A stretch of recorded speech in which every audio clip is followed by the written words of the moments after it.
So I just picked up the Eiger matte box system a couple weeks ago, and so far I love this thing. I've only used it on a few of my shoots. I haven't used it a ton. So I just want to talk to you guys about, my first impressions, what you get in the box, and all that good stuff.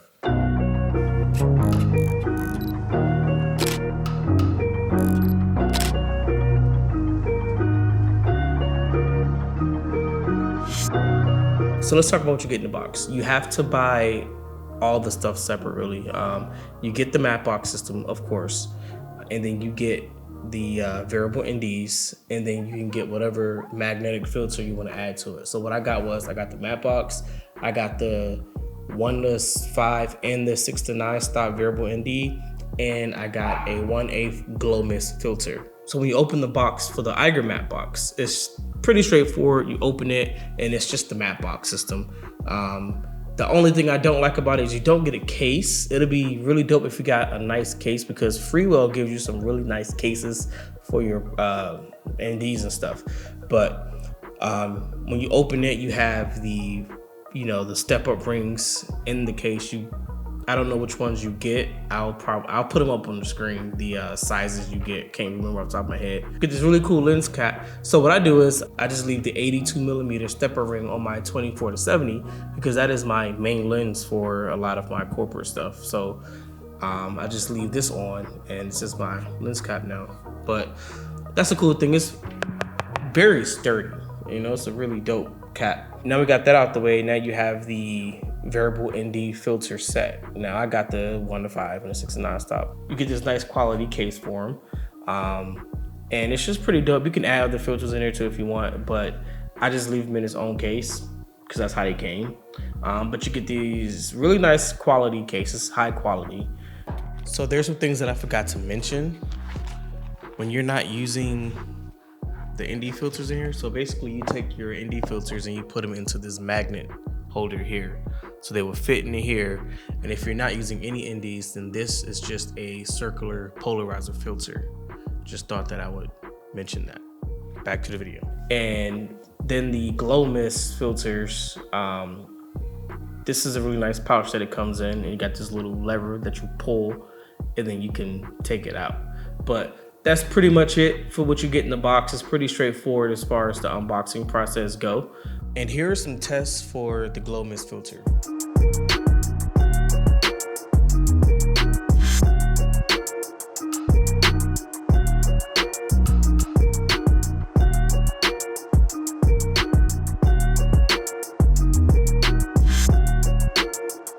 I'll let you all be the judge on whether or not it's worth it or not. But let's talk about some things that I like and some things that I don't like about this thing, because I've used it a couple times on like 1 or 2 shoots.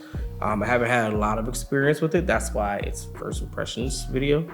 But the one thing I like is when you use the ND filters, there is no cross pattern, because you have those hard stops, and you have 1:5 and then you have 6:9.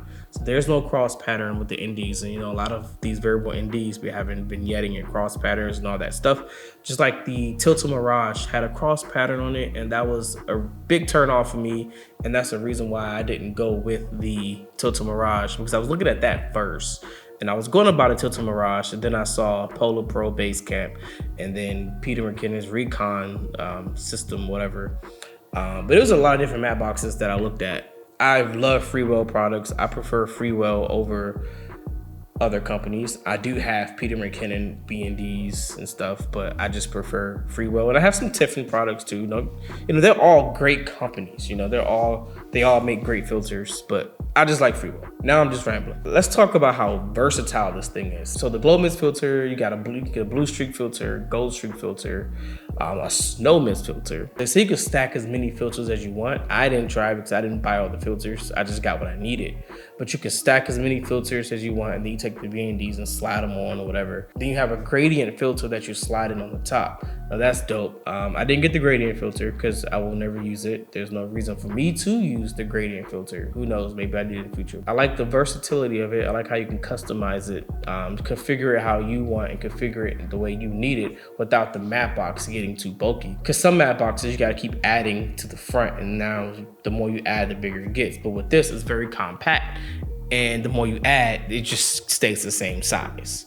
That's a huge plus. I'm very minimalistic in a lot of my shoots and my camera rig and stuff, so I try to keep everything compact and small if I could.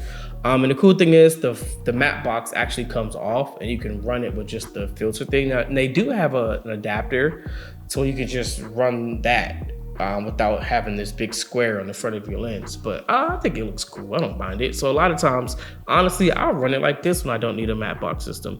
If I just need to run my glow mist, then I'll just run that. Like a lot of my events, when I do events, I'm inside and outside. So for me, I could just run it like this. I mean, I would put the matte, you could put the matte box on to look more professional.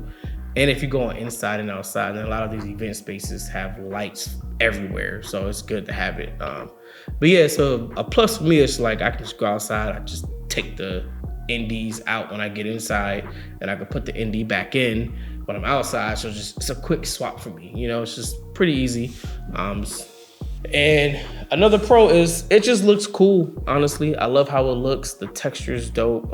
It's just a nice red and black look, and it just looks so sleek, and it just fits in with my rig perfectly. So let's talk about some cons, man. Like, it's almost perfect.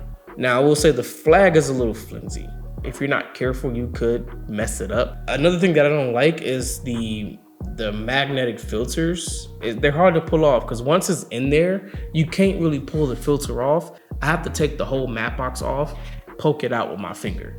And I don't want to touch the glass, so I get a cloth and then push it out that way.